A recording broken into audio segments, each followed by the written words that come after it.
singkat saya tampilkan dulu.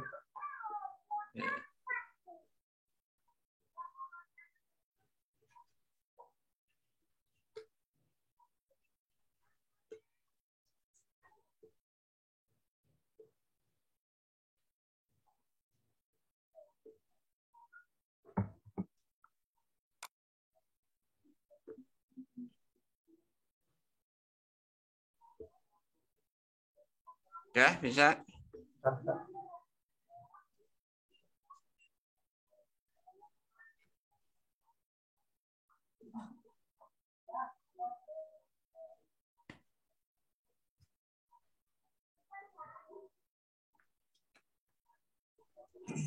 Ya, sambil nunggu share dari Ustadz Azhar. Bismillahirrahmanirrahim. Assalamualaikum warahmatullahi wabarakatuh. Waalaikumsalam warahmatullahi wabarakatuh. Alhamdulillah khalaqal mauta wal hayata liyabluwakum ayyukum ahsanu amala. Asyhadu an la ilaha illallah wahdahu la syarikalah wa asyhadu anna sayyidana Muhammadan abduhu wa rasuluh alladzi la nabiyya ba'dah. Wassalatu wassalamu ala sayyidil mursalin wa imamil muttaqin wa ala alihi wa ashabihi wa man da'a bid'awati ila yaumil qiyamah amma ba'du. Wa qala Allah ta'ala fil Qur'anil Karim, a'udzu billahi minasyaitonir rajim. Bismillahirrahmanirrahim. Lau ana ahlal qura amanu wa taqau la fatahna alaihim barakatim minas sama'i wal ardh walakin kadzabu fa akhadhahum bima kanu yaksibun. Al-ayah. Wan akhwat rahimakumullah, Bapak Ibu sekalian, baik yang hadir di halaman Zoom ini maupun yang menyaksikan di channel YouTube di channel Syiar Malam. Alhamdulillah pada kesempatan malam ini kita kembali bertemu ya. Setelah kemarin putus komunikasi, saya nunggu dari jam 8, setengah 8, kok nggak ada ya. Jam 8 kurang. Dan kita salah handphone WA yang tidak nyambung gitu ya. Alhamdulillah malam ini kita masih diberikan nikmat oleh Allah Subhanahu wa taala. Mudah-mudahan Bapak Ibu, ikhwan akhwat senantiasa dalam lindungan dan maghfirah dari Allah Subhanahu wa taala dan dimudahkan dalam menerima ilmu yang sedang kita bahas secara bersama-sama. Pada kesempatan malam ini kita akan mendiskusikan bagian kedua atau bab kedua ya, bagian kedua dalam kitab Sistem Ekonomi Islam karya Syekh Taqiyuddin An-Nabhani ya. Apa isi di bagian kedua ini? Itu ada 5 poin kalau kita lihat isi di bagian kedua ini, dan tentu kita tidak akan membahas kelimanya gitu kan, karena waktu yang terbatas. Bagian yang pertama itu membicarakan atau membahas terkait dengan fakta tentang ekonomi.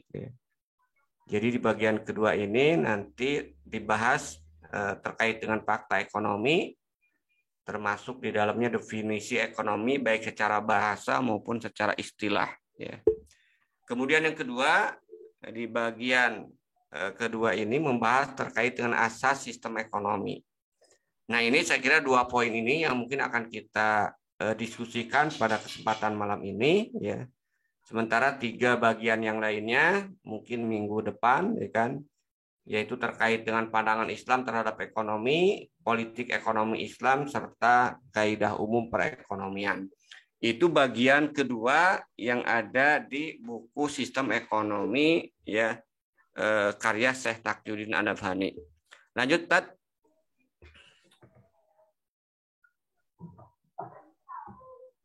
Lewat aja karena itu sudah tadi ya, harusnya di. Nah, jadi ini poin pembahasan kita ya. Pada kesempatan malam ini kita klik satu kali lagi. Yang pertama terkait dengan fakta tentang ekonomi, kemudian terkait dengan asas sistem ekonomi. Bagiannya pandangan Islam terhadap ekonomi, kemudian politik ekonomi Islam dan kaidah umum perekonomian mungkin kita akan bahas minggu depan ya di kesempatan yang sama. Baik, kita lihat yang pertama, bagian pertama di bagian kedua ini menjelaskan terkait dengan fakta tentang ekonomi. Pertanyaan muncul sebenarnya apa sih sebenarnya yang dimaksud dengan ekonomi, gitu kan? Kita melihat di buku Syekh Taqiyuddin itu dijelaskan dengan dua pendekatan ya. Pendekatan pertama, pendekatan cara bahasa ya, secara ya semua ekonomi mengawali pemahaman terkait dengan ekonomi itu diawali dengan istilah dengan makna secara bahasa. Dan semua sama bahwa ekonomi itu berasal dari bahasa Yunani kuno, ya kan? Yang terdiri dari dua kata, ya. Yang pertama yang disebut dengan oiko dan yang kedua itu nomos, ya kan? Apa yang disebut dengan oiko, ya, dan nomos dari bahasa Greek atau Yunani kuno ini, oiko itu mengatur, ya, mengatur, dan nomos itu rumah tangga. Jadi sebenarnya secara bahasa ekonomi itu adalah mengatur urusan rumah tangga. Apa yang diatur tentu kaitannya dengan ekonomi, gitu kan, dengan keuangan. Gitu kan. Tentu ketika bicara yang kita bahas di sini itu bukan dari sisi makna bahasa, gitu kan. Tapi yang kita bahas di kesempatan malam ini atau di buku ini ya, itu adalah makna ekonomi secara istilah.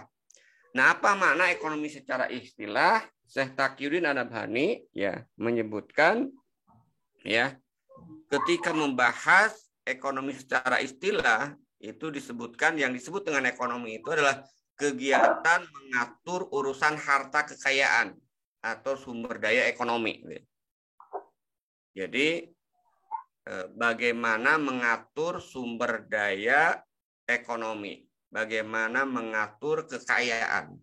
Nah, kalau kita bicara terkait dengan pengaturan kekayaan, itu terkait dengan dua hal. Ya. Sudah kita bahas sebenarnya di pengantar ketika kritik terhadap sistem ekonomi kapitalis. Yang pertama terkait dengan kegiatan dalam rangka memperbanyak jumlah dan menjaga eksistensi atau pengadaan sumber daya ekonomi. Ya. Jadi bagaimana sumber daya ekonomi yang ada dipertahankan dan ditambah jumlahnya. Dan yang kedua itu membahas terkait dengan distribusinya. Distribusi dalam artian bagaimana sumber daya ekonomi, harta kekayaan itu bisa sampai ke tangan masyarakat atau individu-individu yang membutuhkan barang dan jasa atau sumber ekonomi tersebut. Itu saya kira secara istilah ya. Jadi intinya ekonomi membahas terkait dengan dua hal. Lanjut. Ya. Nah dari dua hal tersebut kalau kita lihat ada topik yang dibahasnya itu adalah dua hal yang berbeda nanti kalau kita lihat ya kan. Jadi kalau kita lihat jadi hakikat ekonomi ini, diklik satu kali lagi, Sat. Jadi hakikat ekonomi ini kalau kita lihat kan berbicara terkait dengan dua hal yang berbeda tapi dengan objek yang sama, yaitu kekayaan, ya, sumber daya ekonomi. Ya. Jadi tadi intinya ekonomi itu hakikatnya mengatur masyarakat terkait dengan sumber daya ekonomi atau kekayaan. Nah, terkait dengan dua hal dan pengaturan terkait dengan dua hal itu beda, itu kan. Beda sudut pandangnya, beda nanti orientasi pembahasan serta landasannya. Gitu kan. Terkait dengan pengadaannya, yaitu bagaimana kekayaan itu bisa memenuhi ya masyarakat ya, atau dengan kata lain pemenuhan harta kekayaan bagi masyarakat. Artinya gini, gitu kan. Masyarakat Indonesia membutuhkan makan, ya. Makanan pokok, misalnya padi. Total penduduk Indonesia sekarang kurang lebih 280 juta, mungkin mendekati ya 300 lebih ya, mendekati 300-an lah ya. Nah di situ kan dibutuhkan totalitasnya berapa. Nah, totalitas kalau setiap orang 1 kilogram misalnya per hari, ya tinggal dikalikan ada jumlah penduduk. Nah, ilmu ekonomi itu membahas terkait dengan bagaimana menyediakan ya beras yang dibutuhkan oleh masyarakat tadi. Nah, pembahasan yang terkait dengan pengadaannya ya itu masuk dalam konteks pembahasan ilmu ekonomi. Inilah yang disebut dengan sains. Ya, jadi ilmu ekonomi itu bagian dari sains. Nah, sementara sisi lain, ekonomi itu membahas terkait dengan distribusi. Apa yang disebut dengan distribusi di sini adalah mekanisme agar sumber daya ekonomi atau kekayaan tadi itu bisa sampai kepada individu. Jadi kalau di poin ilmu ekonomi yang dibahas itu bagaimana memproduksinya, bagaimana mengadakannya, ya, misalnya 1 hektar tanah berapa kapasitas produksinya, bisa ditingkatkan atau tidak. Kalau bisa ditingkatkan, bagaimana metodenya, itu adalah pokok bahasan ilmu ekonomi. Nah, setelah padi itu kemudian dihasilkan, maka bagaimana padi itu bisa terdistribusi sampai kepada setiap individu. Nah, pembahasan ekonomi yang terkait dengan bagaimana ya sumber daya ekonomi itu bisa terdistribusi kepada individu itu dibahas dalam sistem ekonomi. Nah, seperti yang pernah kita bahas, dalam ekonomi kapitalis antara ilmu ekonomi dan sistem ekonomi itu dibahas dalam satu kesatuan yang sama, tidak dipisahkan secara detail. Sementara di dalam Islam ini dipisahkan. Ada ilmu ekonomi, ada sistem ekonomi. Nah, kalau ilmu ekonomi menjadi bagian dari sains, ya, sementara berbicara terkait dengan sistem ekonomi dalam pandangan Islam itu bagian dari sakofa. Nanti kita lihat ya, apa beda antara sains dengan sakofa. Nah, karena terkait dengan sakofa, ya, bukan terkait dengan sains, sakofa itu berhubungan dengan ideologi, berhubungan dengan way of life, cara pandang manusia terhadap kehidupan ini. Nah, kalau di antara dua ini, antara ilmu ekonomi dan sistem ekonomi, mana sih sebenarnya yang lebih penting? Ya? Dua-duanya sebenarnya penting gitu kan. Bagaimana memproduksi, menghasilkan padi ya dalam 1 hektar, berapa ton, itu penting. Ya. Tapi lebih penting ya adalah bagaimana agar padi yang sudah dihasil itu bisa sampai apa?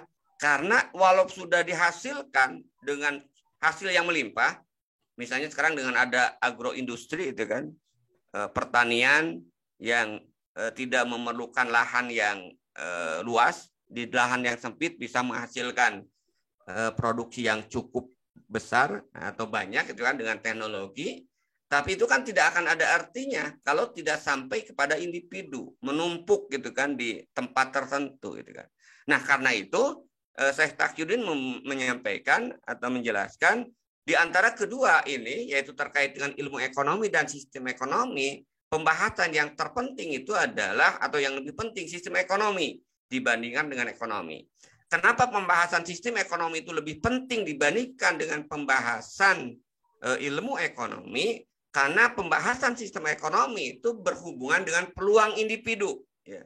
Peluang individu untuk memanfaatkan sumber daya ekonomi tersebut dalam memenuhi kebutuhan hidupnya. Nah, itu saya kira poin pertama hakikat ekonomi. Nah, tadi ada di situ disebutkan perbedaan antara sains dan sakopa. Sedikit saya perluas, lanjut ya di slide berikutnya. Apa sih perbedaan antara sains dan sakopa dalam perspektif Islam? Ya. Nah, lanjut kita lihat dalam perspektif Islam itu dibedakan antara sains dengan sakopa itu dengan 4 karakteristik ya. Kita lihat 4 sudut pandang. Yang pertama dari sisi definisi ya. Yang disebut dengan sains itu adalah ya, pengetahuan yang diambil melalui penelaahan, eksperimen dan kesimpulan ya. Tadribat istilahnya itu percobaan ya. Contohnya apa yang masuk dalam kategori sains? Fisika, kimia, ya, kemudian ilmu ekonomi dan yang lain-lain. Jadi makanya nanti di ilmu ekonomi ada ilmu pemasaran, ada ilmu produksinya juga. Nah, itu masuk dalam kategori sains. bagaimana menghasilkan tadi misalnya kursi agar kursi itu nyaman diduduki ya. Seperti anggota DPR itu kalau sudah duduk lupa berdiri gitu kan. Nah, itu kan terkait dengan sains gitu kan. Tapi bagaimana kursi itu kemudian bisa didapatkan oleh seseorang? Nah, itu bukan pembahasan sains, masuk nanti ke sistem. Nah, sementara sakofah itu adalah pengetahuan yang diambil melalui berita-berita, talaki atau istimbat. Ya. Proses ijtihad. Ya kan. Contohnya apa? Sistem politik, sistem ekonomi, sejarah. Ya kan. Makanya kita lihat sejarah itu banyak manipulatif. Ya kan. Kenapa? Karena itu ada kepentingan terkait dengan ideologi. Ya kan. Berhubungan dengan ideologi. Ya kan. Makanya contoh ya, kalau kita bicara tentang sejarah ya, hari ini kan, yang salah satu manipulatif itu adalah sejarah masuknya Islam ke Indonesia. Sehingga ada pelurusan sejarah yang sedang diusahakan oleh teman-teman saya. Misalnya kalau secara nasional ada jejak khilafah Nusantara. Ya. Kalau di Jawa Barat kita membuat lebih spesifik jejak khilafah di Tatar Sunda. Nah, itu adalah ilmu sejarah. Dan itu bagian dari sakopah, itu bukan ilmu, bukan sains. Kenapa? Karena metodologinya itu didapatkan dengan cara apa? Berita, informasi dari satu orang ke orang lain, dari mulut ke mulut. Itu dari sisi definisi ya. Kemudian dari sisi status ya kan. Dari sisi status sains itu bebas nilai. Jadi tidak ada misalnya sebenarnya kalau dari sisi istilah ya, tidak ada matematik Islami misalnya. Tidak ada kimia gitu. Yang kenapa? Karena netral ya kan. Nah, kembali masih loh. Masih di atas. Di atas. Jadi itu dari sisi hukumnya ya. Dari sisi hukumnya ya, bebas nilai ya. Kemudian sakopah itu tidak bebas nilai. Makanya kalau bicara sistem politik, itu nanti akan kaitannya apakah sistem politik Islam, sistem politik demokrasi, sistem politik sekuler, sistem politik komunis. Begitu juga sistem ekonomi. Kalau bicara tentang sistem ekonomi, itu selalu dikaitkan dengan sistem ekonomi kapitalis, sistem ekonomi sosialis, sistem ekonomi campuran, atau sistem ekonomi Islam. Artinya apa? Ada muatan ideologi. Ketiga, kait dengan sikap. Kenapa harus dibedakan? Islam ada kepentingan. Mungkin dalam pandangan kapitalis, seperti yang pernah saya jelaskan di awal ketika membedakan antara ilmu dan sistem, orang kapitalis ya itu tidak ada kepentingan untuk dibedakan. Karena dalam pandangan mereka tidak ada halal dan haram. Nah, sementara dalam pandangan Islam, itu nanti terkait dengan sikap. Kalau bicara terkait dengan sains, maka itu boleh dipelajari dan diadopsi dari bangsa manapun. Nah, kalau yang terkait dengan sakopah asing boleh dipelajari, tapi haram diamalkan dan diadopsi, gitu kan? Atau diadopsi. Nah, tentu karena ini terkait dengan halal dan haram, kita nggak bisa seenaknya. Karena kalau bicara terkait dengan halal dan haram, itu harus ada dalil.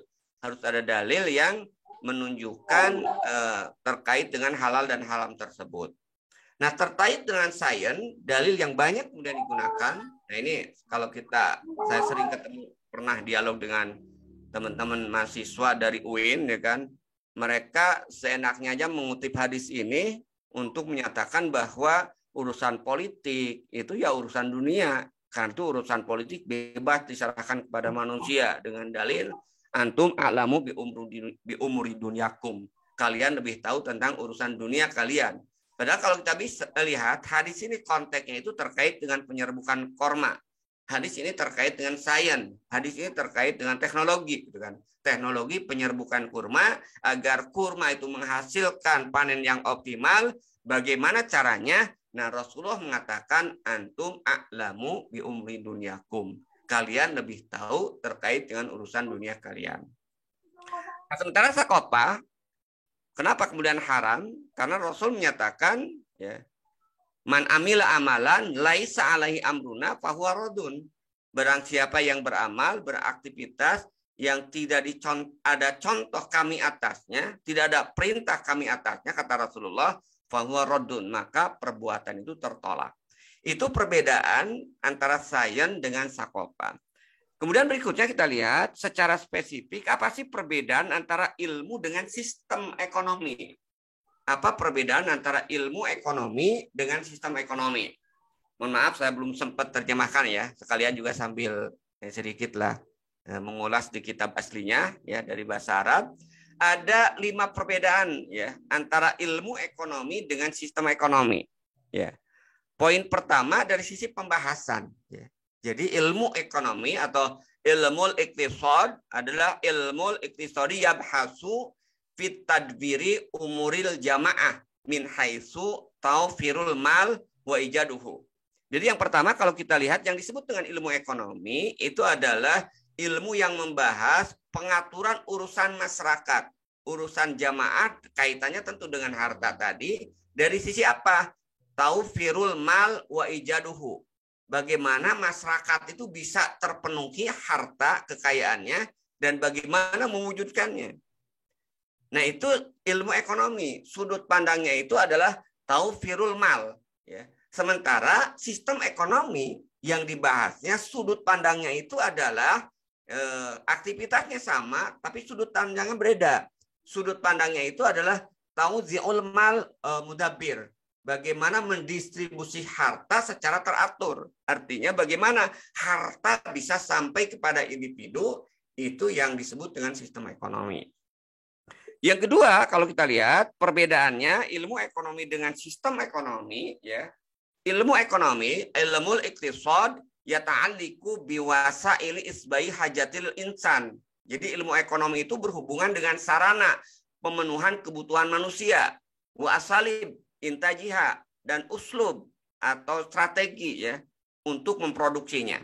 Nah, sementara kalau sistem ekonomi, nizamul iqtisad yata'allaku bil fikri. Nah, jadi kalau tentang sistem ekonomi kaitannya dengan konsep, kaitannya dengan pemikiran, yaitu apa? Terkait dengan akidah, terkait dengan keyakinan, dan tentu terkait juga dengan wal ahkam al munbasiqah anha dan hukum yang terpancar dari akidah tersebut. Karena itu wajar tadi, karena ini terkait dengan akidah, terkait dengan hukum yang terpancar, maka ya sistem ekonomi beda dengan ilmu ekonomi. Sistem ekonomi bersifat tidak bebas nilai, sehingga muncul tadi ada sistem ekonomi kapitalis dan hukum-hukum ekonomi kapitalis ya. Misalnya dalam sistem ekonomi kapitalis riba diperbolehkan, bahkan diwajibkan ya kan. Dulu-dulu diwajibkan, sampai sekarang juga sama itu kan. Ya. Sementara dalam Islam hukum terkait dengan riba bunga diharamkan. Itu yang kedua. Yang ketiga, ilmu ekonomi adalah membahas intaju wasail isba la yusabibu muskilah asasiyah. Jadi karena ilmu ekonomi terkait dengan produksi dan sarana pemenuhan kebutuhan manusia, la yusabibu muskilah sebenarnya tidak akan menghasilkan masalah yang mendasar. Kenapa? Karena kreativitas manusia otomatis itu kan. Jadi kalau kita lihat, makanya kalau hari ini kita sering dikatakan khawatir, ya sebenarnya yang harus dikhawatirkan dari sisi distribusinya, dari sisi pengadaannya. Manusia itu kreatif kok. Allah berikan akal ya kan. Misalnya ya tentang produksi untuk makanan pokok aja, padi aja. Dulu itu kan 1 hektar mungkin hanya bisa menghasilkan 4 atau 3 ton ya kan. Sekarang dengan teknologi kreativitas manusia ya 1 hektar bisa puluhan ton ya kan dengan teknologi yang digunakan. Jadi ini disebutkan itu tidak terlalu masalah ya. Tidak terlalu juga menjadi problem. Kenapa? Karena ya sarana ya, dan juga wasail tadi mujudah fil kaun ada di alam semesta. Yaitu apa? Sudah diciptakan oleh Allah Subhanahu wa taala. Nah, sementara justru yang menjadi muskilah, yang menjadi problem ekonomi sehingga membutuhkan pembahasan yang lebih mendetil itu bukan dari sisi produksinya, bukan dari sisi pengadaannya. Ini yang menjadi objek bahasan sistem ekonomi. Bagaimana bagaimana memanfaatkan. Jadi inilah yang menjadi asas pembahasan ekonomi adalah membutuhkan penyelesaian yang muncul dari apa? Yang muncul dari kemungkinan manusia dalam memanfaatkan sarana tersebut. Jadi bagaimana memanfaatkannya tadi, itu kan? Jadi yang menjadi problem ini, Allah telah menciptakan alam semesta, ya, pohon-pohonan, tumbuh-tumbuhan. Nah, bagaimana kemudian problem memanfaatkannya? Contoh hari ini, ya, heboh terkait dengan IKN, ya kan? Ibu kota negara baru, gitu kan? Nah, di situ nanti salah satu penolakan, misalnya salah satu penolakan IKN itu dari Walhi misalnya, karena perpindahan ibu kota baru itu akan merusak lingkungan alam. Sudah merusak ya, hutan selama ini sudah dibabat, digantikan sawit. Nah, sekarang juga hutan-hutan bakau menurut penelitian dari Walhi itu ketika pindah ibu kota negara itu akan ada 2.000 atau 2.600 sekian hektar itu yang hilang, gitu. Nah, ini kan merusak. Apa yang akan terjadi nanti? Ya, banjir biasanya. Ya. Nah, ini menjadi problem. Jadi problem itu bukan dari sisi sumber dayanya, tapi problem itu bagaimana memanfaatkan sumber daya alam agar sumber daya alam, sarana yang diciptakan oleh Allah Subhanahu wa taala memberikan keberkahan bagi manusia. Nah, ini menjadi pembahasan sistem ekonomi. Yang keempat, ilmu ekonomi, ya. Nah, ini kesimpulan yang sudah saya sampaikan tadi. Ilmu iktisad bi'itibarihi ilman. Jadi ilmu ekonomi itu dianggap sebagai sebuah ilmu. Fahuwa la'alaqata lahu biwujhatin nadhri fil haya. Jadi tidak ada kaitannya dengan arah pandangan manusia dalam kehidupan. Sementara sistem ekonomi, nizamul iktisad bi'itibarihi fikron. Sistem ekonomi itu merupakan fikroh, pemikiran, bahwa yu'assaru fi wijhatun nadri fil haya, dan dia berpengaruh atau dipengaruhi dari pandangan hidup manusia, dan itu akan mempengaruhi perilakunya. Yang terakhir, ilmu ekonomi. Nah, ini kesimpulan sama dengan Sakofah tadi.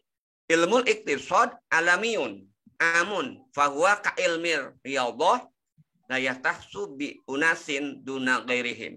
Jadi ilmu ekonomi bersifat global, alami, bersifat umum, seperti halnya ilmu kedokteran, ya kan? Yaitu tidak dikhususkan untuk umat tertentu, tapi bersifat global. Sementara sistem ekonomi khasun, ya, ilmu iktisad khasun ya khusus itiba'ul mabda'u al mu'minin, ya khusus ya terkait dengan orang-orang yang beriman yang digunakan mengatur mereka dalam kehidupan. Itu saya kira perbedaan antara ilmu dan sistem ekonomi. Itu poin yang pertama, ya. Poin yang pertama terkait dengan fakta ekonomi. Nah, yang kedua yang dibahas dalam kitab ini terkait dengan asas sistem ekonomi. Pembahasan terhadap asas sistem ekonomi, ya, itu diawali dari, kalau kita lihat di awal dengan pembahasan manfaat atau barang. Ya. Kalau kita lihat asal awalnya dengan pembahasan keberadaan utility. Apa sih yang disebut dengan utility? Apa yang disebut dengan manfaat? Ya. Di sini disebutkan oleh Syekh Taqiyuddin, utility atau kegunaan atau manfaat, ya, itu bimana wahidin kalau dalam bahasa Arab dengan makna yang sama, kemampuan kemampuan benda, ya, untuk memenuhi atau memuaskan kebutuhan manusia. Jadi utility, kegunaan atau manfaat itu adalah kemampuan dari benda untuk memenuhi atau memuaskan kebutuhan manusia. Dan kemampuan tadi kalau kita lihat, ya kan, kemampuan itu berhubungan, ya, kalau kita lihat kenapa benda itu, ya, bisa memenuhi kebutuhan manusia karena memiliki dua karakteristik. Lanjut diklik tadi itu. Yang pertama, karakteristiknya itu adalah, ya, kebutuhan manusia itu yang pertama, kemampuan benda itu dihasilkan, ya, Jadi kemampuan benda untuk memenuhi kebutuhan manusia itu ditentukan atau dihasilkan juga bisa ya oleh dua hal. Yang pertama, manusia ketika memperoleh barang. Artinya apa? Di sini berbicara terkait dengan kreativitas manusia. Contoh besi ya. Besi ya, itu manfaatnya akan berbeda kalau besi digunakan untuk palu atau digunakan untuk pagar, dengan besi digunakan untuk rangka mobil. Nilainya akan lain. Ya. Itu berbeda. Jadi di situ ada unsur kreativitas manusia. Gitu kan. Jadi nilainya itu tinggi dan rendahnya itu ditentukan oleh kreativitas manusia, dan yang kedua ditentukan memang oleh karakteristiknya sendiri, karakteristik benda itu sendiri. Contoh kayu ya, kayu misalnya dari sisi karakteristiknya dulu gitu kan. Kayu dari sisi karakteristiknya ada kayu jati, ada kayu albasiah. Jelas itu nilainya beda antara kayu jati dengan kayu alba. Dari sisi karakteristik nilainya beda. Tapi akan berbeda lagi kalau di situ ada sentuhan tangan manusia. Ya. Makanya bisa jadi nanti harganya bisa sama itu kan. Kayu alba dengan kayu jati. Kalau kayu jatinya itu masih alami, tidak ada sentuhan tangan manusia, tapi kayu albasianya sudah ada rekayasa tangan manusia. Bisa nilainya sama. Tapi kalau masih dalam natural, dalam masih alami tanpa ada sentuhan tangan manusia, tentu nilainya berbeda itu kan. Kalau ada sentuhan manusia. Kayu jati misalnya digunakan untuk kursi, tentu beda nilainya kalau hanya digunakan untuk yang biasa.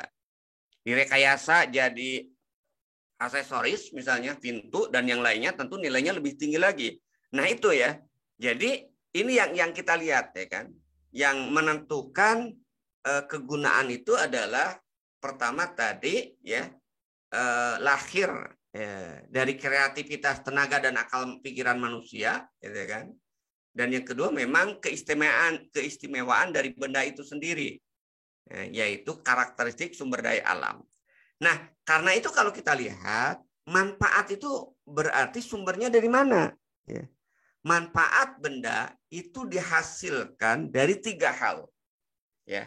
Yang pertama hasil dari tenaga manusia itu sendiri, hasil dari harta itu sendiri, itu kan maksudnya benda, dan yang ketiga gabungan antara tenaga manusia dengan harta, yaitu tadi kreativitas manusia dalam memanfaatkan dan mengolah harta. Nah, poin yang pertama ya, yang manfaat yang berasal atau yang bersumber dari kesenangan yang diperoleh oleh manusia ketika memperoleh barang ya, yang merupakan hasil tenaga manusia, ini merupakan sarana untuk menghasilkan sumber daya ekonomi, sementara karakteristik sumber daya alam itu asas kegunaan. Makanya kembali tadi ya, kalau kita lihat dalam konteks keimanan ya, secanggih-canggihnya pun otak manusia itu dia tidak bisa kemudian berbuat apapun kalau tidak ada sumber daya alamnya yang Allah ciptakan, ya kan? Kan semua hasil manusia itu adalah kreativitas. Makanya kalau dalam bahasa Arab itu ada membuat dan mencipta lain ya. Menciptakan itu hak Allah, gitu kan. Manusia tidak bisa menciptakan karena yang menciptakan itu adalah dari tidak ada menjadi ada. Sementara membuat itu adalah rekayasa. Artinya dari ada menjadi lebih bermanfaat. Dalam bahasa ekonomi disebut dengan value added. Manusia itu hanya bisa menciptakan value added, nilai tambah. Sementara eksistensi sumber daya ekonomi itu adalah dari Allah Subhanahu wa taala. Termasuk di dalamnya juga fitrah dalam diri manusia. Manusia bisa melakukan kreativitas dalam menciptakan, dalam membuat dan meningkatkan kegunaan benda atau barang, ya, itu karena diberikan oleh Allah akal, ya. Akal Allah yang menciptakan. Jadi makanya sebenarnya tidak ada yang bisa disombongkan oleh manusia dalam hal ini. Baik, kembali ke slide ini ya. Jadi intinya di sini kita bisa melihat asas dari kegunaan itu adalah karakteristik dari sumber daya alam. Karena itu nanti ini yang saya kira juga menjadi pembahasan yang harus lebih kita perhatikan ya. Lanjut saya kira. Nah, dari sini kita bisa melihat ketika berbicara terkait dengan tadi kan manfaat ya, bicara tentang manfaat. Berikutnya itu kan berbicara terkait dengan lihat klik terus start langsung aja karena ini tidak berurutan, saya terus aja selesaikan semua satu slide. Nah, jadi kalau kita lihat tadi kan di awal ya, jadi asas terkait dengan ekonomi itu, asas sistem ekonomi itu diawali dari manfaat ya, manfaat benda ya, barang atau jasa yang di dalamnya itu dihasilkan dari tenaga manusia ya. Tenaga manusia kita lihat ada dua kategorinya ya. Tenaga manusia yang berbentuk pemikiran, contohnya merancang rumah, arsitek ya. Itu adalah tenaga manusia dalam bentuk pemikiran. Atau manusia menulis buku ya. Konsep tertentu itu tenaga manusia dalam bentuk pemikiran. Ada tenaga manusia dalam bentuk fisik ya. Seperti apa? Tukang kuli ya, kuli panggul ya, petani itu kan, yang mencangkul, membajak di sawah itu kan, itu fisik gitu kan, dan itu sama tenaga manusia. Dan tentunya kalau kita lihat dari sisi ini, yang lebih tinggi nilainya itu adalah tenaga manusia yang didasarkan dari pemikiran, ya kan. Yang walaupun tentu kita tidak boleh mengabaikan juga tenaga manusia yang bersifat fisik. Kenapa? Karena walaupun ada konsep, ya, ada pemikiran, kalau tidak ada tenaga fisiknya, ya, saya kira juga akan optimal. Ya. Kemudian yang kedua tadi dari sisi benda, sumber daya alam atau harta. Nah, tenaga manusia dan benda atau sumber daya alam itulah yang melahirkan yang disebut dengan kekayaannya. Nah, problemnya itu adalah sebenarnya bagaimana cara memperoleh kekayaan tersebut. Ini yang tadi ya, yang menjadi arahan sistem ekonomi itu kan. Jadi kekayaan itu bagaimana cara memperolehnya, inilah nanti akan melahirkan problem ekonomi. Dan fakta di lapangan ya kita bisa melihat untuk memperoleh kekayaan itu bisa dilakukan dengan dua cara ya. Di sini disebutkan ya, nanti termasuk di dalamnya itu ada halal dan haram. Kalau di sini dijelaskan dua sudut pandangnya itu dengan kompensasi atau tanpa kompensasi. Orang bisa memperoleh harta kekayaan dengan kompensasi, bekerja misalnya, berburu gitu kan, dan lain-lain gitu kan, jual beli misalnya bisa itu kan, atau menyewa misalnya itu bisa, atau tanpa kompensasi. Apa yang disebut dengan tanpa kompensasi ya? Tanpa kompensasi ya hibah misalnya, kita diberikan pemberian dari orang, hadiah gitu kan. Nah itu adalah mendapatkan kekayaan dengan cara tanpa ada kompensasi, artinya ya pemberian dari orang lain. Nah kembali ke topik awal ini gitu ya, ketika kekayaan ini bagaimana cara memperolehnya, inilah yang nanti akan menimbulkan problem. Kenapa akan menimbulkan problem dalam memperoleh kekayaan ini? Nah, problem ini muncul dari mana? Ya, problem terkait dengan mendapatkan kekayaan ini muncul dari pertama, pandangan manusia terhadap jenis kepemilikan. Misalnya, mana yang dibolehkan dimiliki oleh manusia, mana yang tidak. Artinya dimiliki secara individu, Ya. Mana yang bisa dimiliki individu, mana yang tidak. Mana yang manfaatnya bisa dimiliki, bisa dimanfaatkan, mana yang diharamkan. Problem itu muncul di situ. Ya. Salah satu penyebab munculnya itu adalah pandangan manusia terhadap kepemilikan. Yang kedua, problem ekonomi muncul disebabkan oleh buruknya pengelolaan harta. Ya. Tadi ya saya contohkan, ketika sekarang pemerintah memaksakan untuk memindahkan ibu kota negara, itu menunjukkan buruknya pengelolaan kekayaan. Bagaimana mungkin dana yang digunakan untuk memindahkan ibu kota negara, ya, yang awalnya teorinya tidak pakai dana APBN, katanya dari investor, tiba-tiba kemudian berubah karena mungkin tidak ada yang melihat itu profitable atau mungkin juga ingin untungnya lebih banyak, maka tidak ada investor yang masuk gitu kan. Ya. Maka di backup oleh APBN. APBN dari mana? Dari utang. 490 triliun awalnya, tapi membengkak 3 kali lipat. Nah, itu didapatkan dari utang. Dari utang yang menikmati siapa? Yang menikmati pemindahan ibu kota negara itu apakah untuk kepentingan rakyat? Bukan. Nggak ada sama sekali. Rakyat tidak diuntungkan. Gitu kan. Apalagi di tengah krisis ini. Gitu kan. Nah ini contoh. Ini menjadi problem. Kenapa? Karena buruknya kebijakan pemerintah dalam menggunakan dana. Apalagi dana tersebut berasal dari utang. Ya. Nah siapa kemudian yang menikmati? Gitu kan. Nanti yang menikmati pemindahan ibu kota negara sebagian besar ya para kapitalis itu kan, yang punya lahan di sana gitu kan, yang punya sumber-sumber ekonomi di sana gitu kan, termasuk juga proyek pembangunan dan sebagainya. Rakyat itu hanya menjadi korban. Rakyat mendapatkan beban untuk apa? Untuk membayar utangnya karena digunakan dana dari APBN ya, maka APBN itu kemudian diambil dari utang ya dan pajak gitu kan. Nah, maka utang harus dibayar, diambil dari rakyat dalam bentuk pajak. Nah, ini menjadi problem. Problem buruknya pengelolaan harta itu akan menjadi masalah. Tapi kalau pengelolaan harta itu baik ya, maka itu akan menyelesaikan masalah. Yang ketiga yang menjadi sumber problem ekonomi itu adalah buruknya distribusi.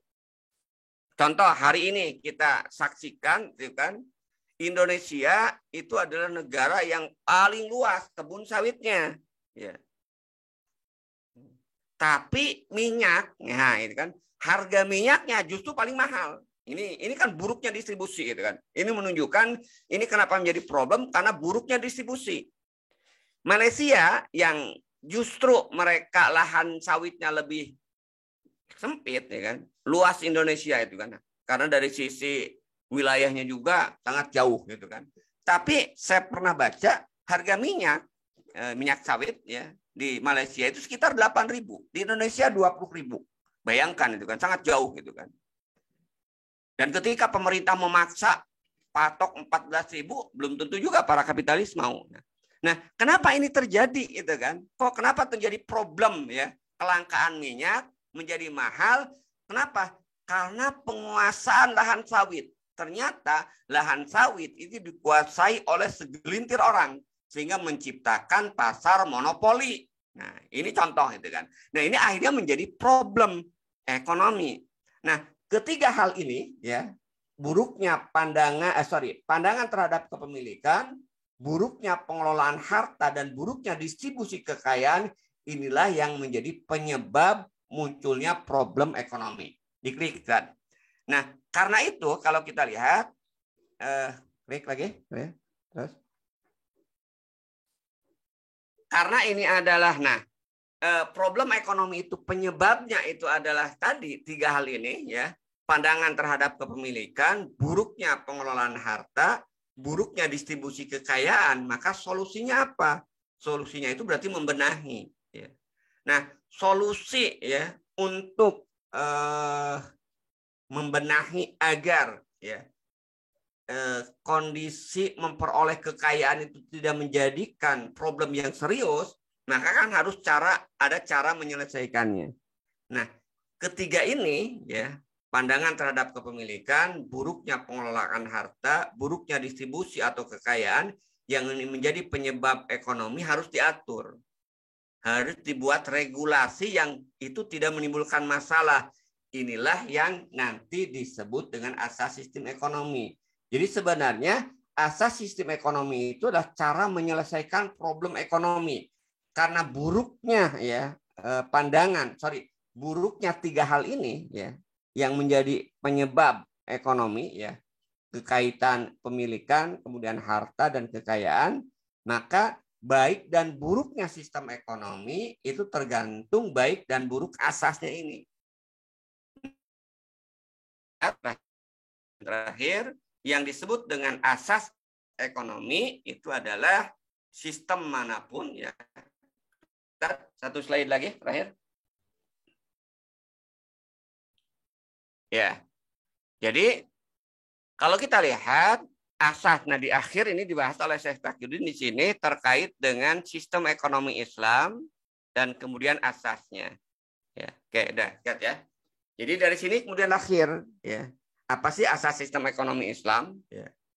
Jadi pertama dari sisi definisi, sistem ekonomi Islam itu adalah kumpulan hukum syara yang mengatur dan menyelesaikan masalah hubungan manusia dengan kekayaan sehingga tidak menjadi problem, gitu kan. Nah, bagaimana cara mengaturnya?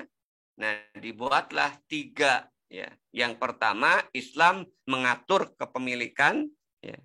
Nanti kita jabarkan lebih lanjut, ya, ada milik individu, milik umum dan milik negara. Kemudian ada pengelolaan kepemilikan diatur bagaimana misalnya untuk mengembangkan harta, ya. Ada yang diharamkan, ada yang dihalalkan. Riba diharamkan, jual beli dihalalkan. Itu mengelola kepemilikan.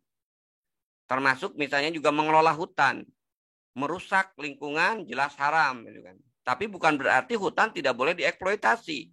Tapi bagaimana mengeksploitasi hutan agar tidak menimbulkan kerusakan dan dampak buruk bagi masyarakat. Nah, Islam mengatur tentang hal itu. Kemudian terkait dengan distribusi kekayaan, nanti berbicara terkait dengan bagaimana faktanya di tengah-tengah masyarakat itu kan ada orang yang lemah secara fisik maupun akal, ya, kurang berakal, gitu kan. Tapi kan tetap makan harus, gitu kan. Nah, harus ada mekanisme distribusi agar orang yang fisiknya lemah, orang yang cacat, atau yang orang akalnya kurang sempurna karena dia manusia tetap membutuhkan makan. Maka dalam Islam nanti ada mekanisme distribusi. Tadi ada distribusi yang harus dengan kompensasi dan ada distribusi yang tanpa kompensasi. Pelakunya juga bisa individu, bisa negara. Nah, ketiga hal ini yaitu pengaturan kepemilikan, pengelolaan kepemilikan, dan distribusi kekayaan, inilah yang disebut dengan asas sistem ekonomi. Berarti kalau asas sistem ekonomi Islam itu adalah bagaimana pengaturan kepemilikan menurut Islam, bagaimana pengelolaan kepemilikan menurut Islam, dan bagaimana distribusi kekayaan menurut Islam, itu asas sistem ekonomi Islam.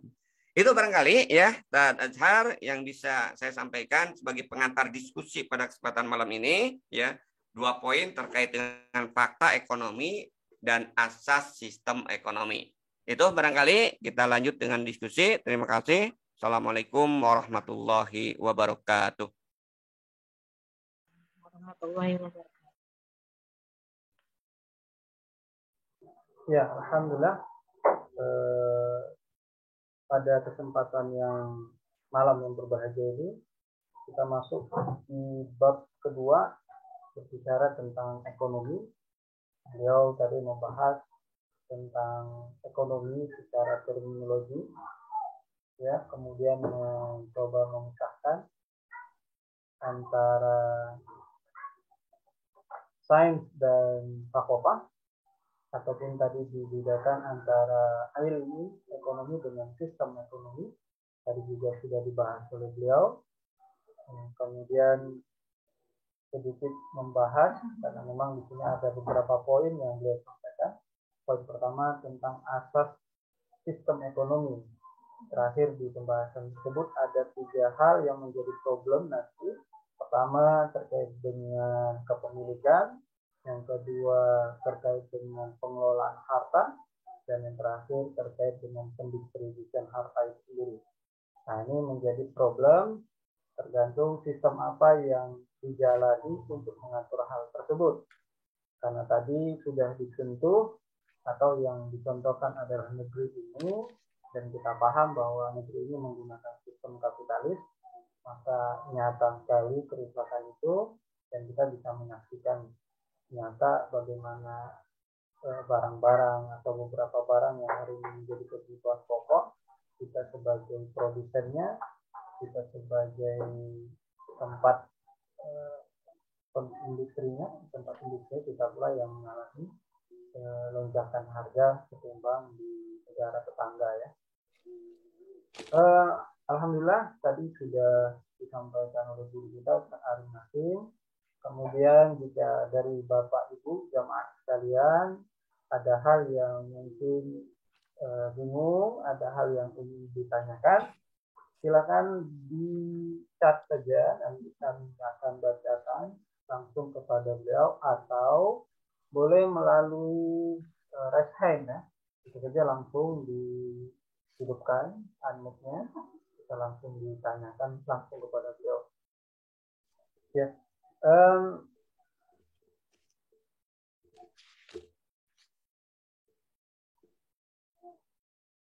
boleh sedikit diulang Ustaz terkait dengan utility Ustaz. Tadi kegunaan, karena di dalam awal kitab ini, di bab ini memang ada dibedakan kegunaan itu. Nah, ada kegunaan yang dikatakan sebagai batas ya, ada kegunaan itu ada nilai batasnya, karena di pembahasan kita yang lain juga ada disebut nilai batas kepuasan seseorang. Nah, kemudian di sini juga ada nilai kepuasan itu berlaku untuk umum. Itu pertanyaan dari saya nih, Ustaz. Sedikit bisa nggak Ustaz untuk menyederhanakan tentang utility tadi? Itu yang pertama, Ustaz. Yang kedua, atau mau satu-satu atau dibaca lagi nih, Ustaz? Satu dulu aja ya. Oke. Jadi gini. Jadi tadi utility itu kan utility, kegunaan, manfaat itu kan intinya kemampuan benda dalam memuaskan kebutuhan manusia. Itu utility, manfaat atau kegunaan, kemampuan benda dalam dalam memuaskan kebutuhan manusia. Nah, itu ditentukan oleh dua faktor. Manusia itu bisa puas atau tidak, ya, bukan tidak bisa puas tidak, sorry. Level ya, tingkat kepuasan manusia ya dalam memanfaatkan benda itu ditentukan oleh dua faktor. Yang pertama ya, karakteristik dari benda itu sendiri ya. Yang kedua, kreativitas manusia dalam mengolah benda ya, sehingga menjadi benda yang lain, value added dalam bahasa ekonomi. Saya contohkan di sini HP itu kan, ada handphone ya yang saya miliki. Ini kan saya copot ya, ini ada sampulnya ya. Ada sampulnya. Nah, di sampul ini kan terkandung dua ya. Dua unsur. Unsur yang pertama bendanya, bahannya apa? Ini saya nggak tahu kulit atau bukan lah ya. Anggap ini kulit ya. Ini berarti unsur pertama kulit. Kalau kita lihat ada kulit sapi selebar ini hanya katakanlah ini lebarnya itu 20 sampai 40. Tentu apakah berguna bagi manusia? Sebelum ada rekayasa ada manfaatnya. Digunakan untuk apa ya tergantung. Tapi ketika ini kemudian bertemu dengan kreativitas manusia, dibuatlah ini sampul handphone. Tentu nilainya akan beda karena di sini sudah ada nilai kreativitas manusia. Maka ini maksud saya ini kan setelah ada campur tangan kreativitas manusia, manfaatnya itu lebih tinggi. Nah, jadi itu yang menentukan. Jadi komponen penentuan manfaat benda itu dua, karakteristik bendanya sendiri dan juga campur tangan pemikiran manusia, tenaga manusia. Nah, tadi kan tenaga ada dua kan, ada tenaga pemikiran, ada tenaga yang berbentuk fisik.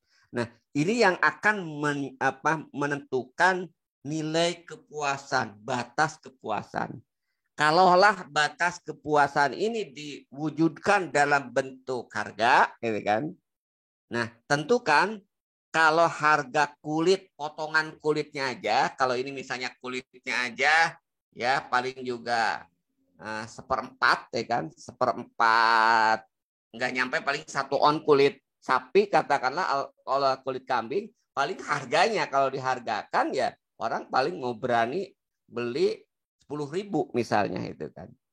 Tapi ketika direkayasa karena ada akal manusia, tenaga manusia sehingga dibuat menjadi ini, harganya jadi 80.000.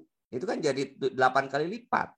Nah, berarti kalau kita mau bicara tentang sumber manfaat ini, ya sumber manfaat handphone ini, sampul handphone ini 10.000-nya itu dari alam tadi, karakteristik benda, 70.000-nya itu dari kreativitas tenaga manusia, pemikiran. Nah, sehingga membuat kepuasan manusia kalau diukur dengan nilai, dengan harga, kepuasannya itu 80.000.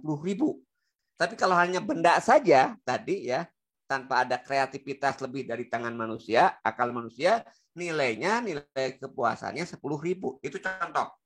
Nah, itu yang disebut dengan manfaat. Ya kan? Batas ya, batas nilai kepuasan individu dalam menilai benda. Ya. Itu barangkali ya.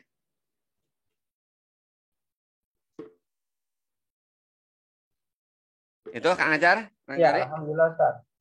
Oke, ada pertanyaan Ustaz. Jazakallah tadi Ustaz jelasannya terkait dengan utility. Datang dari Ibu, mohon maaf ini. Saya bacakan dulu pertanyaannya. Ustaz Afwan, tadi Ustaz menyebutkan pendistribusian kekayaan sebagai salah satu dari 3 penyebab munculnya problem dalam sistem ekonomi.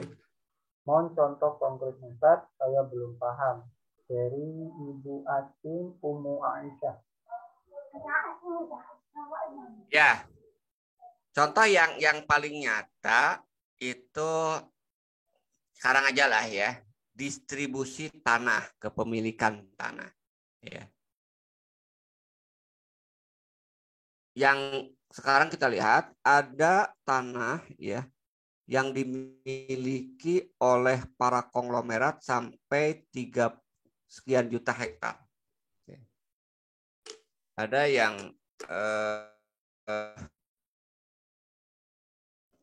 kebun sawit itu di Kalimantan, ya, itu ada sampai ratusan ribu hektar dimiliki oleh seseorang. Sementara pada saat yang sama ada orang yang tidak memiliki lahan setengah hektar pun, ya kan? Ini kan ketimpangan distribusi, ketimpangan distribusi. Ini buruknya distribusi. Nah, nanti kan pertanyaannya, kenapa kok ada distribusi buruk? Nah, berarti kan terkait dengan sistemnya, regulasi ya, regulasi terkait dengan sistem distribusi tanah ini, kepemilikan tanah ini. Contoh, buruknya aturan distribusi tentang tanah itu kan.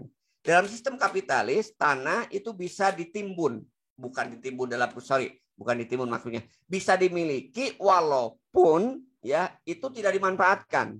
Saya beli lahan pertanian, ya kalau menurut sistem kapitalis misalnya bisa bebas, gitu kan. Pokoknya saya beli misalnya dengan harga berapapun, ya kan, gitu kan. Kemudian tidak saya optimalkan, tetap milik saya. Ya. Lahan pertanian itu walaupun saya anggurkan, dibiarkan, ya. Baru nanti misalnya dieksploitasi setelah ada modal atau setelah ada kepentingan. Tapi kalau tidak ada, bisa saya biarkan terus, ya kan. Bisa nganggur, dalam bahasa ekonomi idle land, tanah nganggur, ya kan. Nah, dalam distribusi sistem ekonomi Islam itu beda regulasinya. Tanah itu tidak boleh dibiarkan nganggur lebih dari 3 tahun. Nah, ketika regulasi ini ada, ya, yang itu berbeda dengan regulasi kapitalis, ini salah satu regulasi dalam Islam yang akan meminimalisasi adanya kesenjangan kepemilikan tanah, gitu kan? Kesenjangan kepemilikan tanah bisa diatasi salah satunya dalam sistem ekonomi Islam dengan apa? Dengan dengan tidak membiarkan kepemilikan tanah itu tanpa ada eksploitasi. Di dalam kapitalis itu boleh dimiliki walaupun tanpa dieksploitasi. Di dalam Islam itu tidak boleh. Nah, ini satu sisi aja misalnya diterapkan regulasi ini, ya. Misalnya tanah nganggur, ya, itu akhirnya hilang kepemilikannya. Makanya nanti dalam konsep pembahasan dalam Islam ada yang disebut dengan ihyaul mawat, menghidupkan tanah mati. Ihyaul mawat itu menjadi sebab kepemilikan terhadap tanah. Misalnya dalam Islam, tanah tadi yang dianggurkan, tanah pertanian 3 tahun berturut-turut tidak dieksploitasi, kemudian ada orang yang mengeksploitasi, ya.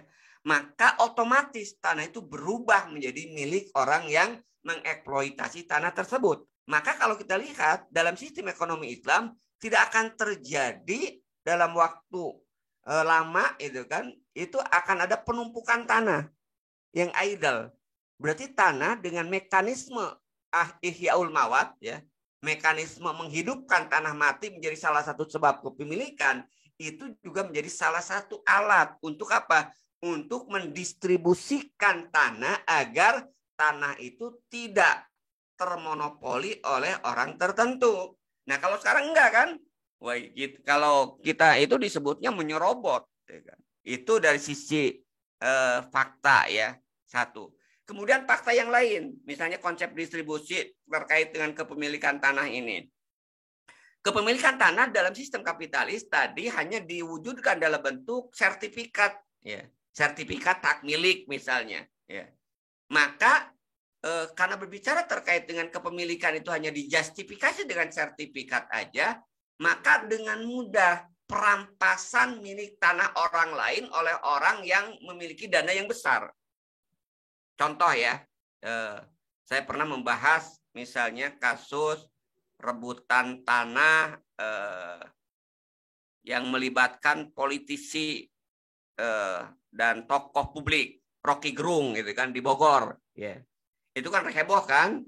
Karena kenapa heboh? Karena di situ ternyata tanah yang sudah lama dimiliki oleh Rocky Gerung gitu kan, tiba-tiba kemudian diklaim oleh saya lupa di kawasan developer di situ gitu kan, dan sertifikatnya ada. Muncul kan karena salah satu syarat wujud kepemilikan itu dengan sertifikat, maka muncul problem kepemilikan tanah itu ada sertifikat ganda.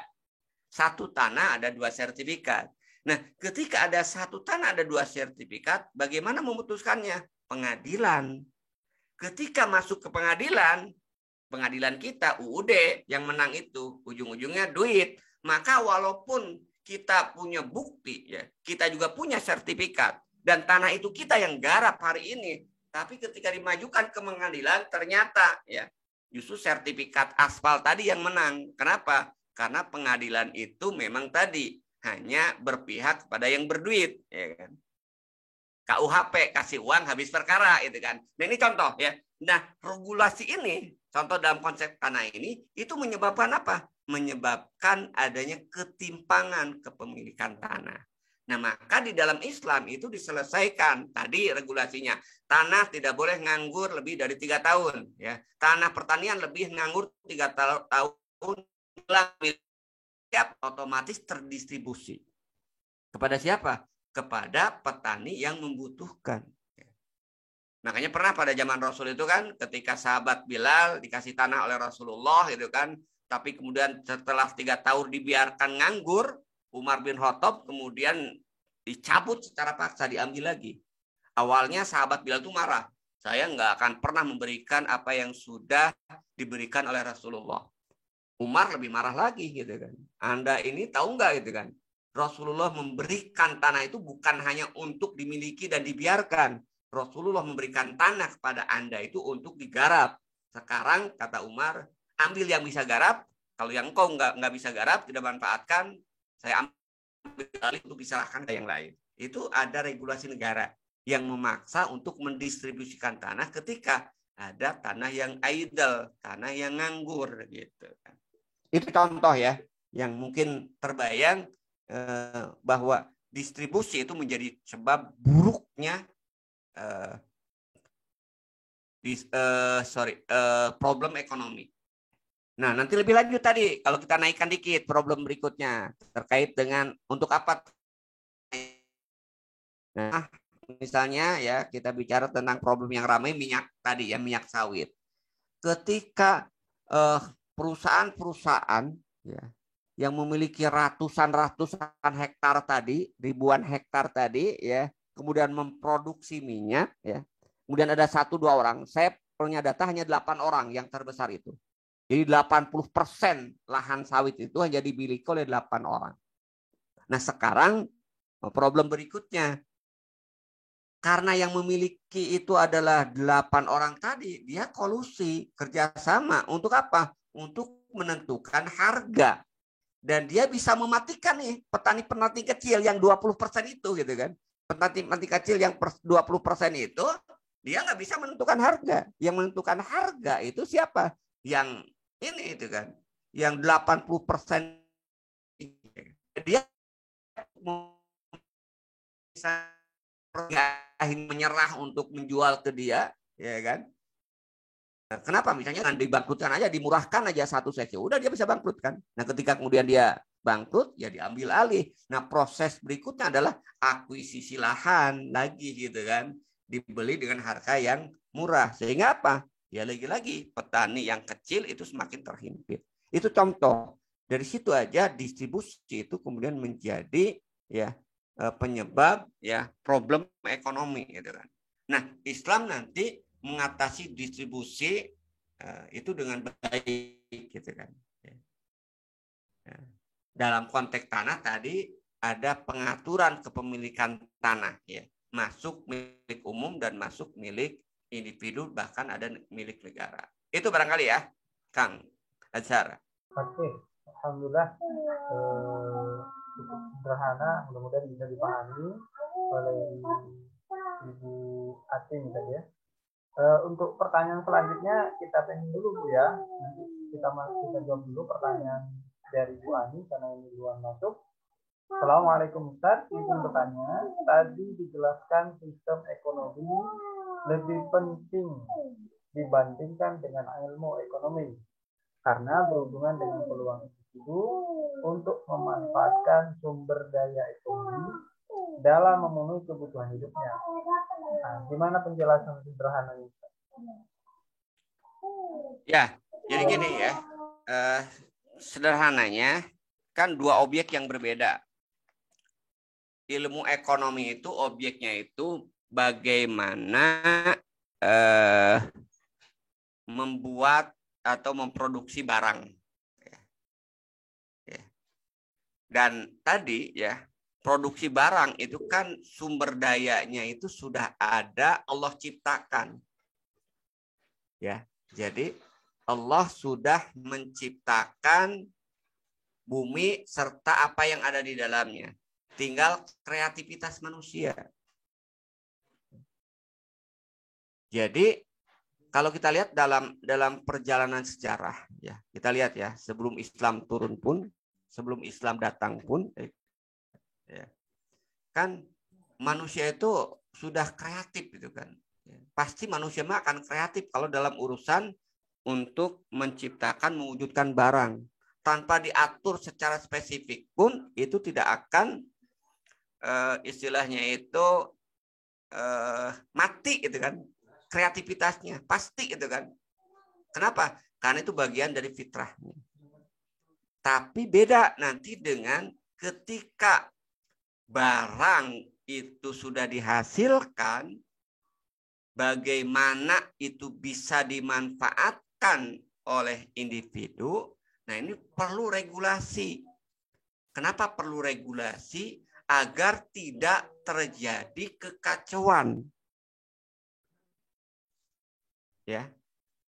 Kenapa terjadi kekacauan? Kalau diserahkan kepada pikiran manusia, nanti aturan manusia tadi, maka regulasi itu datangnya dari akal pikiran manusia. Karena bicara tentang regulasi itu akal dan kiri pikiran manusia, pasti regulasi itu hanya akan menguntungkan ya manusia yang tertentu itu kan. Sementara bagi manusia yang lain itu kemudian tidak. Nah, karena itu tentang sistem ini yang penting gitu kan. Bagaimana regulasi terkait dengan distribusi. Nah, regulasi terkait dengan distribusi sumber daya alam itu adalah bagian dari sistem ekonomi. Jadi yang lebih penting itu gitu kan. Misalnya gini ya.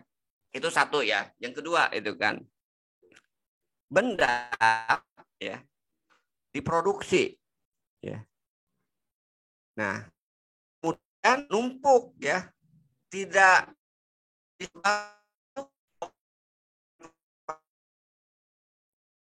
misalnya barang,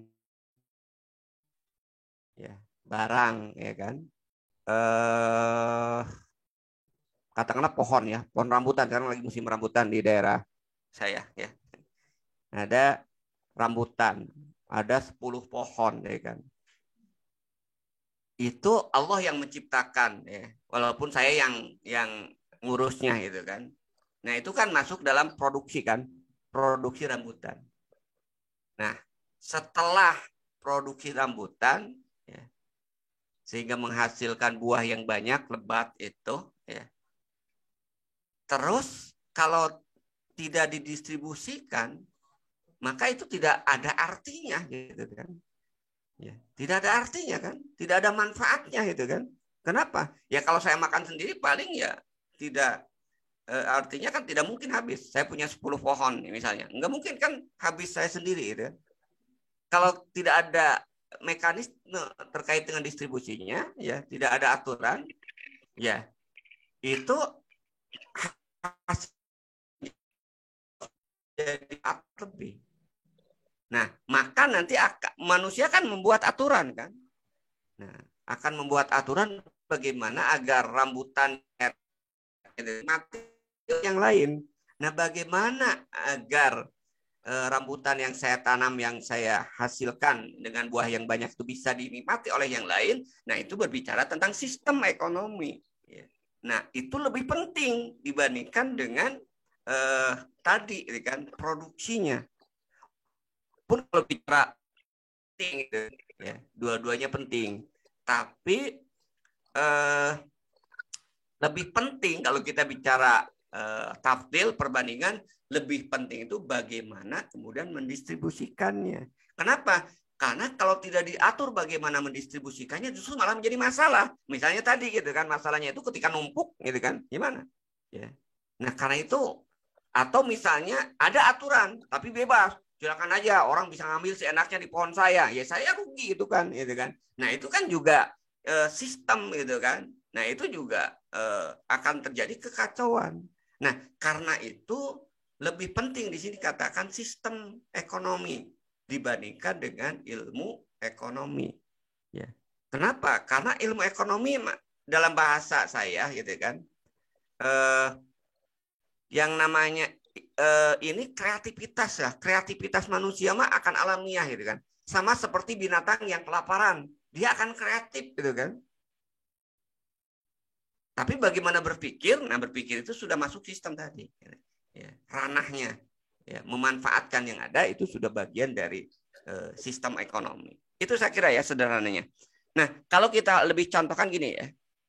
Saya sering contohkan sistem ekonomi kapitalis dengan sistem ekonomi komunis, kemudian sistem ekonomi sosialis Islam gitu kan. Dalam konteks kaitannya tadi ya, ilmu dan sistemnya itu kan. Sistem ekonomi kapitalis ya itu kan fokusnya itu di produksi. Ini terbukti ya, produksi ya. Tapi dia abai, artinya abai itu tidak mengatur ya terkait dengan distribusinya. Nah, distribusinya diatur dengan diserahkan kepada mekanisme pasar. Maka yang terjadi apa? Hari ini kita saksikan kekacauan. Ya. Jadi dari sisi produksi, ya, kapitalis itu luar biasa, canggih ya, teknologi berkembang. Ya. Kenapa? Karena kreativitas manusia. Tapi ternyata ketika sistemnya itu tidak benar, sistemnya buruk, yaitu sistem ekonomi kapitalisnya buruk, ternyata hasil produk itu tidak memberikan manfaat yang lebih bagi manusia. Kemudian sistem sosialis. Sistem sosialis itu dia tidak begitu fokus di produksi. Fokusnya itu di distribusi gitu kan. Ya, distribusi dengan diatur oleh negara. Ya. Tapi proses pengaturan produksinya ya dan distribusinya itu tidak sesuai dengan fitrah manusia, tidak sesuai dengan juga potensi manusia gitu kan. Akhirnya ya rusak juga gitu kan. Sama itu kan. Nah, makanya Islam menggabungkan itu ya. Syariat Islam itu mengatur terkait dengan produksi ya. Tapi yang lebih menjadi sorotannya itu adalah dalam konteks distribusinya, dalam konteks sistemnya, gitu kan. Ya, makanya sistem yang diaturnya. Kenapa? Karena kalau terkait dengan ilmu ekonominya tadi itu natural, alamiah ya. Bangsa manapun istilahnya, orang apapun akan memunculkan kreativitas, gitu kan. Nah, tapi ya ketika berbicara terkait pendistribusiannya, nah itu perlu ada aturan yang itu bisa mensejahterakan manusia, bukan hanya individu. Nah ini, nah tentu ini bicara sistem. Nah karena itulah sistem lebih penting pembahasannya dibandingkan dengan ilmunya. Itu dari faktanya. Kalau dari sisi akidah ya tadi kan, kalau ilmu itu netral, sistem itu berhubungan dengan akidah, ya pasti ada keyakinan itu lebih penting gitu kan, untuk menjadi fokus pembahasan. Itu ya barangkali ya, wallahu alam. Ya, jadi ilmu ekonomi sangat mempengaruhi tingkat produksi berarti ya, berkaitan dengan kreativitas, teknologi dan lain sebagainya, karena pengembangan harta. Tapi kami kira Bu Yani juga sudah paham, insya Allah, alhamdulillah. Yani, ini terakhir Pak, karena ada pertanyaan dari Bu Atin tadi. Mungkin ini saya lebih umumkan karena beliau tadi ingin mengkonfirmasi, karena beliau juga mengatakan bahwa di Kalimantan mayoritas lahan sawit di sana dikuasai oleh beberapa perusahaan korporat, Bakri dan Sinarmas Group ya. Saya kira bukan hanya Kalimantan, di Sumatera juga begitu. Ya, kalau nggak Sinarmas, ya mayoritas Sinarmas ya, dari Sumatera Utara sampai Lampung. Nah, beliau tanyakan, kira-kira nanti kiranya daulah itu berdiri, daulah Islam maksudnya mungkin ya. Saya kira daulah Islam. Nah, gimana nih Ustaz mengatur ulang apa yang hari ini sudah dikuasai oleh para korporat yang sudah lahannya begitu besar, produksinya mereka yang menghandle, dan Ustaz juga tadi menambahkan bisa jadi harga juga mereka yang menentukan. Nah ini kira-kira nanti khilafah berdiri, nah ini gimana ini solusi untuk korporat ini? Tafadhol Ustaz. Ya,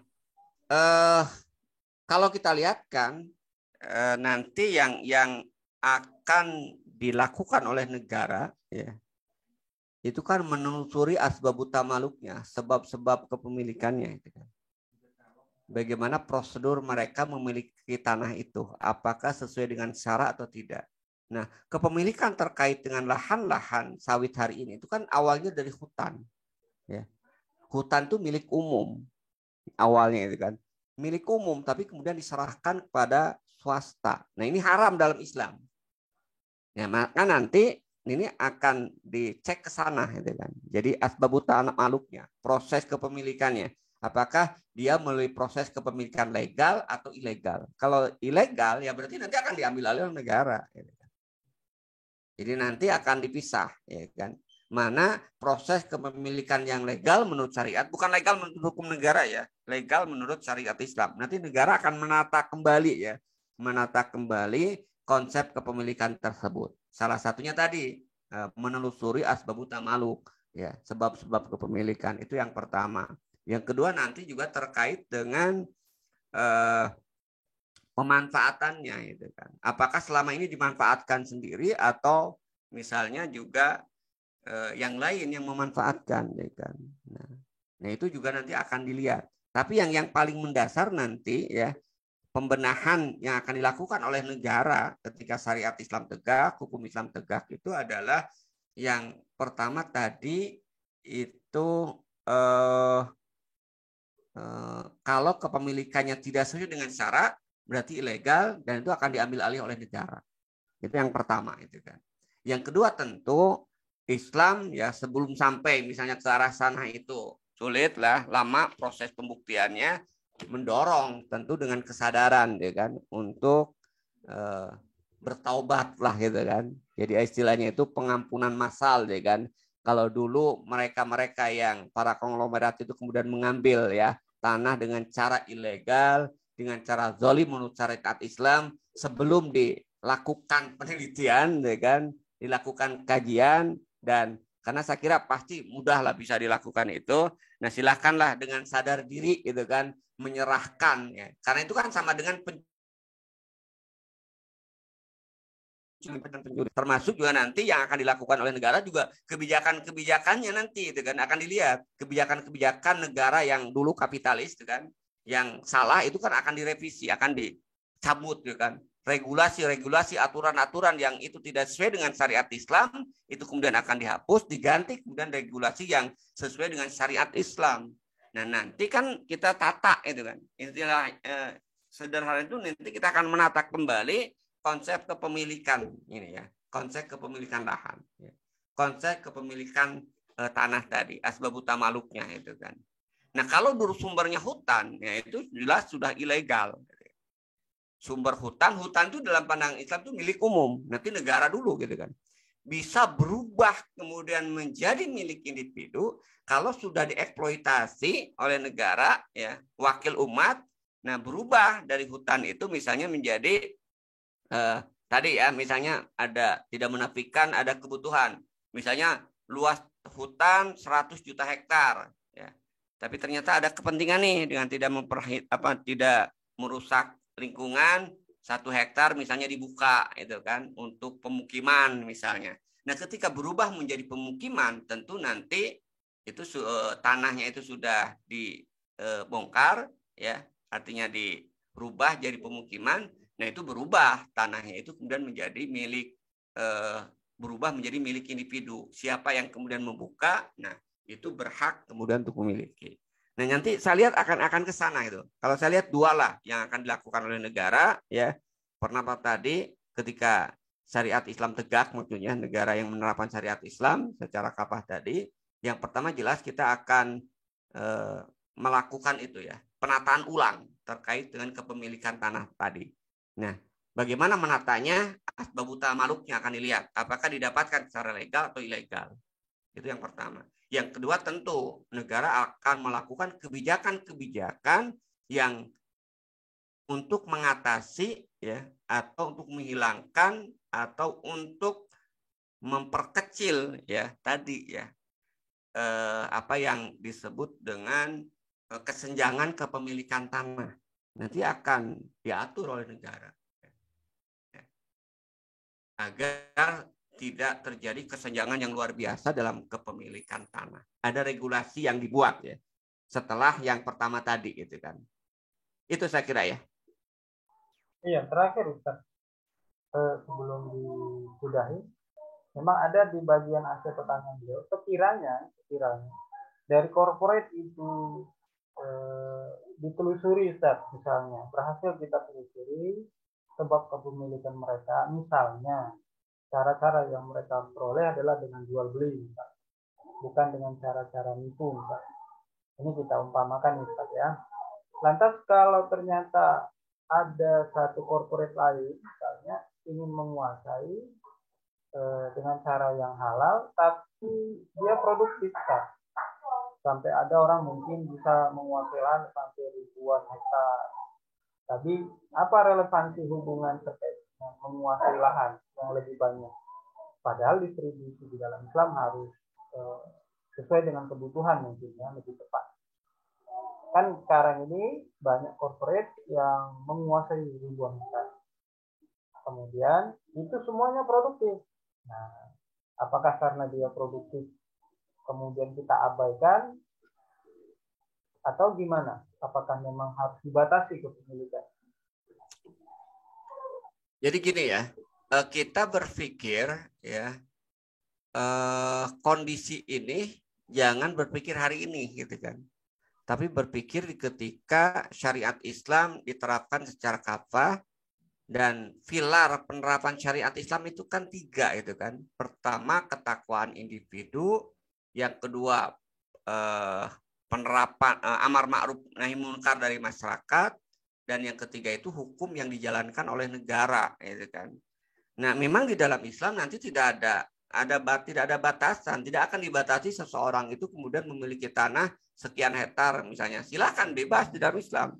Yang dibatasi oleh Islam itu adalah regulasi untuk mendapatkan tanah tersebut. Pertama, jelas nggak boleh kemudian tanah yang masuk milik umum dibabat atau diambil alih oleh dia, ya kan. Yang kedua, tidak boleh kemudian dia membeli tanah dengan jalan pemaksaan atau dengan intimidasi, itu kan, atau membeli dengan harga murah misalnya, dengan memaksa membuat rekayasa sehingga akhirnya membuat rakyat itu terjepit, terpaksa akhirnya mau tidak mau menjual dengan harga murah. Nah, itu nanti ada regulasi seperti itu, gitu kan. Itu nanti akan diciptakan oleh negara, itu kan. Jadi Islam memang tidak akan membatasi kepemilikan tanah selama tanah itu didapatkan secara legal. Itu yang pertama ya dari sisi regulasi. Nah, kedua dari sisi nanti ya tentu peran negara itu kan membina ketakwaan individu. Jadi nanti mengarahkan tujuan hidup individu, gitu kan. Maka dengan tujuan hidup itu terarah, orang-orang yang beriman itu tujuannya itu adalah tadi mendapatkan keridhaan Allah. Saya kira ya kepemilikan harta yang banyak itu nggak akan bermasalah, gitu kan. Justru kepemilikan harta yang banyak itu akan menjadi rahmat bagi yang lain. Kita lihat pada masa Rasulullah ada konglomerat ya, Abdurrahman bin Auf, kekayaan yang dimilikinya bukan membawa bencana tapi juga membawa rahmat bagi semua, itu kan. Jadi sebenarnya kita kadang-kadang, gitu kan, bingung itu ketika kondisi hari ini, itu kan, kita terapkan dalam kondisi sistem Islam yang diterapkan cara kapas, sehingga kadang-kadang bingung, itu kan, bagaimana kalau ini dan itu, karena kondisinya kan berbeda, itu kan. Jadi kita tidak bisa menghukumi kondisi hari ini, gitu kan, dengan ketika sistem Islam diterapkan cara kapas. Kenapa? Karena tadi tiga unsurnya beda, itu kan. Ketakwaan individunya beda, amar ma'ruf nahi munkar masyarakatnya, kepedulian masyarakatnya beda, situasinya dan hukum yang diterapkan juga berbeda. Ya, walaupun mungkin tidak berarti bahwa kalau begitu dalam sistem Islam nanti yang hidup itu manusia yang perilakunya seperti malaikat semua, enggak juga seperti itu, gitu. Cuman nanti kalau kita lihat dengan situasi penerapan Islam secara kapas tadi, ya, penerapan hukum yang ditopang dengan 3 pilar ini, maka ya saya kira akan mengerem bahkan meminimalisasi orang-orang yang jahat, orang-orang yang hanya mementingkan kepentingan pribadi dan kelompoknya, gitu kan. Itu akan tereliminasi, gitu kan. Tidak dengan sekarang. Sekarang itu kan justru difasilitasi keserakahan, kezaliman, gitu kan. Itu difasilitasi oleh negara, ya. Maka wajar kalau kita lihat sekarang terjadi kesenjangan kepemilikan, terjadi kesenjangan juga ekonomi. Ya memang difasilitasi oleh negara dengan regulasinya, itu kan, yang dibuat dengan persetujuan DPR. Contoh aja, gitu kan. Bagaimana mungkin misalnya tadi penguasaan lahan, ya, tambang batu bara, untuk juga lahan hutan, kok bisa seseorang bisa memiliki sampai jutaan hektar? Itu kan nggak mungkin kalau tanpa ada regulasi yang membuat orang itu legal untuk menjadi serakah, gitu kan, yang melanggar aturan-aturan kepemilikan yang normal, gitu kan. Itu saya kira ya. Alhamdulillah tergambar di Ustaz. Mudah-mudahan begitu juga jamaah sekalian, Bapak Ibu, bahwa terkait dengan kepemilikan tidak ada batasan selama memang cara-cara yang kita peroleh dengan cara-cara yang tidak melanggar syariat Islam. Kemudian terkait dengan pertanyaan-pertanyaan yang sudah masuk, sudah beliau jawab satu persatu. Ya, mudah-mudahan bisa memberikan pemahaman bagi kita dan kemudian bisa menjadi bekal kita untuk dakwah kita di lapangan, ya, di tempat-tempat kita berada pada hari ini. Kami kira untuk malam ini kita sudahi, tidak padatkan. Terima kasih atas partisipasi Bapak Ibu jemaah sekalian. Sebelum kami tutup, kira-kira dari Ustadz ada yang ingin disampaikan, Ustadz, untuk sesi malam ini? Kira cukup ya. Intinya itulah ya, bahwa asas sistem ekonomi Islam itu tadi, pertama mengatur kepemilikan, mengatur pengelolaan kepemilikan, dan mengatur distribusi dengan baik semuanya, sehingga tercapai nanti kaitannya itu tujuan ekonomi ya. Apa tujuan ekonomi atau politik ekonomi? Yaitu mensejahterakan manusia itu kan, sehingga manusia bisa terpenuhi kebutuhan pokoknya secara sempurna, dan itu hanya bisa terwujud dengan sistem ekonomi Islam. Selain sistem maka sekedar ketimpangan itu barangkali. Oke, alhamdulillah. Jazakallah khair Ustaz